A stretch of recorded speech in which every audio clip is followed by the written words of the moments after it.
Hi, I'm Vicky Reddy. And I'm Steve McPherson, and welcome to Hillsong Conference Backstage.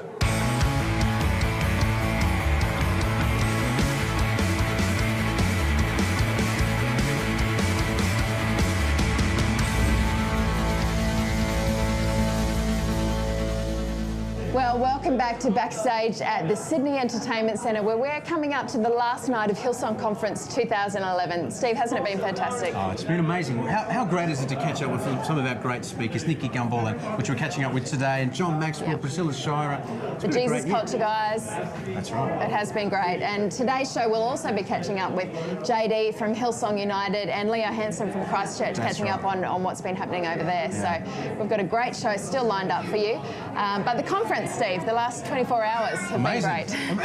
There's so much going on. You can get the vibe here in the backstage, but there's so much going on backstage and around all the venues. So let's take a look at the highlights from today. Hi, it's Joel here again, Hillsong Conference, day 3. Man, it's getting exciting. This is the day that we have now added to us the convention centre. So we're running Hillsong Conference in 2 locations, 2 venues. And we have had an amazing morning from Pastor Brian and John Maxwell. And you don't make it about yourself, you become much better at just remembering it's all about Him. It's all the grace of God. But by the grace of God, where would we be?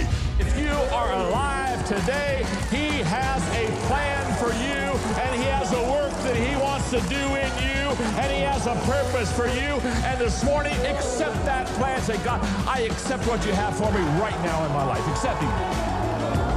There's so much about conference is really breaking down hands-on tools, championing the cause of local churches everywhere. But a lot of what we've been hearing today is really the centrality of Christ and bringing it all around to it's all about Jesus.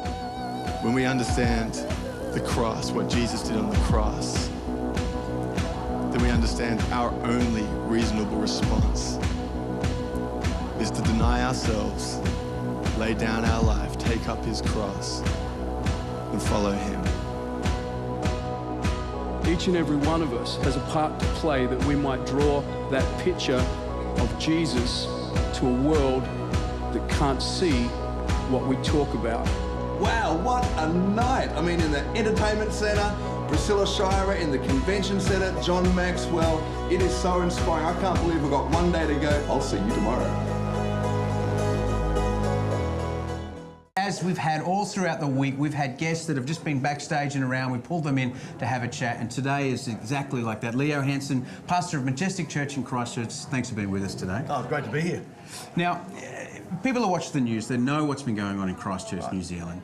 It's just been horrific what has happened to that part of the world. Just, you're there, and you've been affected greatly. Your church and the congregation has been affected greatly. Just tell us what's been going on and what has happened in your part of the world. Well, I guess there's a lot of levels to it, from the building side of things, the physical side of things, where a whole in the city of our city is just locked down, and you just can't get in there, and it's probably going to be that way for a long time, maybe up to 2 years. And that's where your building was. And that's where our church building is, which has also been damaged by the earthquakes as well. So we don't know what that means for us in the future either. And apart from that, we've got all the folk in our church who live in different parts of the city, and some of their houses have been condemned and will have to be demolished and never to be built on again in that part of the city. So it's huge for a lot of people. So what's the answer to that? If all of a sudden your house is gone and then there's nothing to build on, what do they do? Well, what they're doing is they're opening up different new outside of the city, and they're offering people GV on their homes so that they can take the money and rebuild somewhere else. Right. No doubt some will do that, and others will probably leave the city and use their money somewhere else in another place. Can you talk us through, like, for me, for example, and I'm sure many of us, we just can't even comprehend going through an earthquake. So can you talk us through what that was like in the last one that actually hit the city? Yeah, well, the big one in February was the one that really damaged the city. And I was with my leadership team on the 3rd floor of our building. We've got a big old theatre, so it's 3 stories high. And we were just finishing our leadership meeting when the earthquake struck. And outside of the windows of my office, we literally saw buildings fall before our eyes, and people walking under verandas actually being covered by those verandas and obviously being killed by them. And so it was a horrific experience. And so we knew it was really serious. How do you deal? So you mentioned the psychological. How do you even begin to deal with that? Well, I think the psychological and emotional effects on people's lives are only just really starting to come to the fore now. People live on adrenaline for quite a long time. But when you have more than one big aftershock, the third one that we had just back in June has really tipped a lot of people over the edge to the point where a lot more people are leaving our city. And the ones who don't are going to need a lot of help. And so a lot of churches and organisations are starting counselling services for trauma. And we're going to be a part of that as well. Yeah. Are you seeing the church rise up right across the whole country? Are you seeing a uniting of the churches to really bring help to those in need? Yeah, I mean, across the nation to a small degree. I think that outside of our city and maybe up north, people still don't realise how big it is, how big the effect has been in our own city. But definitely the church in our city is really pulling together. And we've all got together as pastors in our city and talked about how we can help each other, talk about the different needs that we might have in our own situations, and what resources we have that we can help others with, which has just been brilliant. Yeah, that's terrific. So what can people at home, what can they do? What's the best thing? Somebody sitting at home right now listening to you speak, what's the best thing they can do?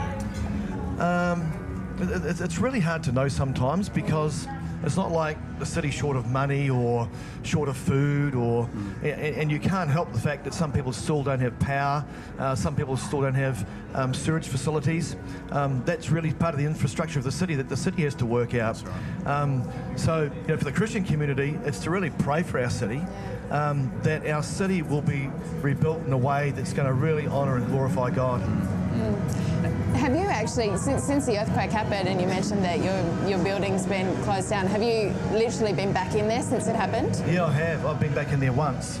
And I tell you, it's an eerie sight and an eerie feeling. You feel like you're in the middle of a war zone. Yeah, right. With so much damage around you. And the only people that are in there are people who are checking buildings or the police driving around in their police cars. Apart from that, there's just nothing there. Which was once a vibrant in a city where 52,000 people worked. Now there's nobody. So imagine even everything that was in the building is still in there. Yeah. Well, everything in our building, we've been able to get some things out. And our guys went back in yesterday. In fact, I've just heard and got as much of our lighting and sound out as they could for our new building that we're opening next week. Right. So how can people stay in touch with the church? Have you your website that people can go to? The website, majestic.org.nz. Stay in touch with us if they want to offer anything, any help in any way, or want to give something, or whatever it might be. Just get in touch with us that way, and we'll be able to answer any questions that they might have. Yeah, well, absolutely. Our prayers are with you and your church. Appreciate that. You guys are great guys, and we're with you all the way on this one. Thank you so Thanks much. for being with us. And we're just so appreciative of just people over the Hillsong conference have come up to us and said, look, we've been praying for you all around the world. We've been praying for you, we've been thinking about you. It means such a lot, and we feel those prayers, and we know that God has really been helping us and making sure that we're able to do what the church is called to do.